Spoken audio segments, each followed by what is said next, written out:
Buongiorno web amici, benvenuti in un altro video del calendario.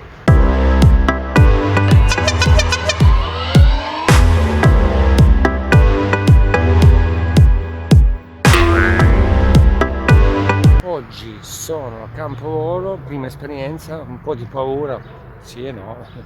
Sono ancora addormentato perché è presto, fa anche freddino, ma appena arriverò sulla pista dove c'è l'aereo vedrete che mi riprendo. Niente, ci vediamo lì in pista dove c'è l'aereo e poi vi spiego magari qualcosetta.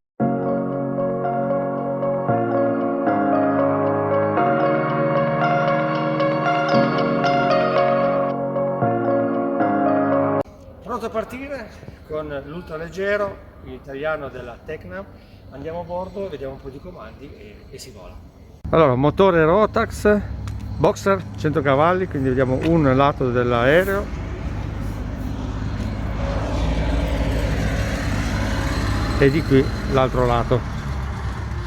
Allora, interno dell'aereo, non riesco a inquadrarlo tutto perché è piccolino, due posti e quindi niente, adesso si parte. C'è il comando motore, allora arrivo, ecco qua, comando motore, quindi accelero e decelero il motore, che vedo che anche qua è lo stesso, sì, vedo che si per tutti e due. Ok, velocità all'aria, sì, indicatore di sbandata dell'aereo, ok, giri motore, sì, altezza in piedi, ok, e quindi in piedi vuol dire che non sto seduto? Sì, esatto, in piedi, quindi è espresso in piedi anziché in metri. E vertical speed, questo qui indica il tasso di salita o discesa, vedi, okay, può essere positivo o negativo, okay, a seconda che l'aereo sale o scende. Di qui abbiamo la radio e il transponder. Questo alt, che sarebbe una sirena, regoli? Questo qui ti dice che praticamente l'alternatore si spegne, l'alternatore funziona. Ah, perfetto, okay. Radio, okay, transponder, GPS aeronautico. Qui sotto abbiamo l'altro comando motore per il passeggero e il comando dei flap. Ok. Questo qui è praticamente indurisce la corsa dell'acceleratore. Okay. Indurisce o diventa più morbido. In base all'esigenza praticamente questa. Okay. Qui abbiamo gli strumenti motore.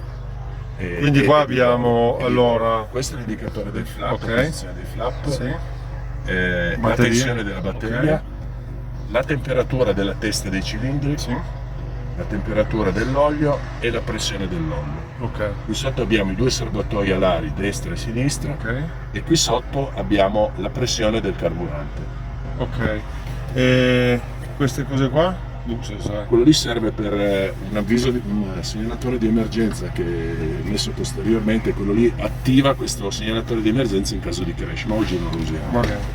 Poi questo qui porta aria calda in cabina, nel caso, okay, che facesse freddo, porta l'aria praticamente presa vicino allo scarico. Perfetto, qua.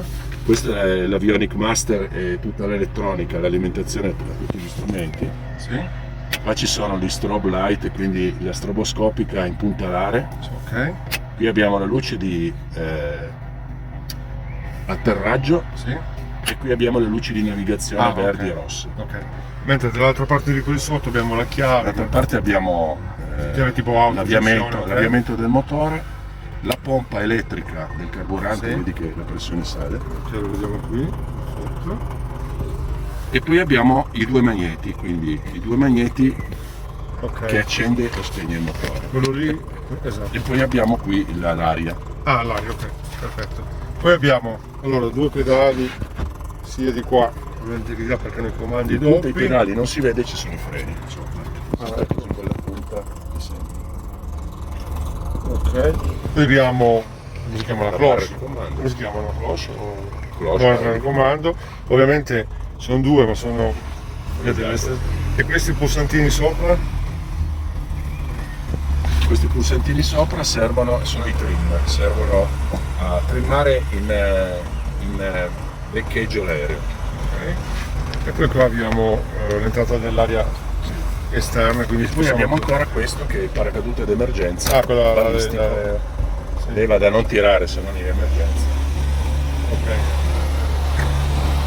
Il selettore della benzina e del serbatoio adesso sul left può andare right e off. Ok. E il freno a mano. Ah, ok, freno a mano. Poi c'è un piccolo vano bagagli, quello è il paracadute, quello nero. paracadute, e quell'interruttore lì a destra con quella roba Quello rossa. lì è quello di emergenza che trasmette in caso di crash a terra. Ah, quindi ok, boh, siamo pronti. Qua c'è la bussola. Mettiti la cuffia, Mettiamo la cuffia. che abbiamo l'interfono, possiamo parlarci.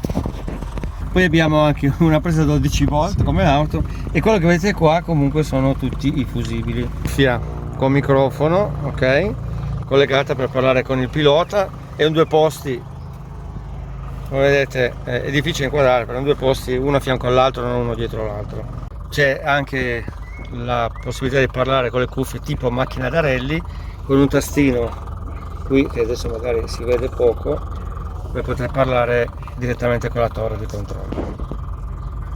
Ok, siamo pronti per partire praticamente. Ok, partito, come vedete l'elica che gira, adesso bisogna fare il riscaldamento motore, ovviamente prima di sollevarci. Se togli un magnete, vedi che scende, vedi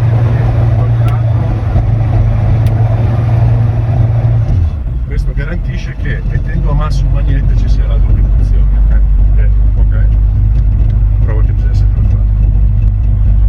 C'è un controllo preventivo.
this will never be lost on me. So reach out and love, and don't be a stranger.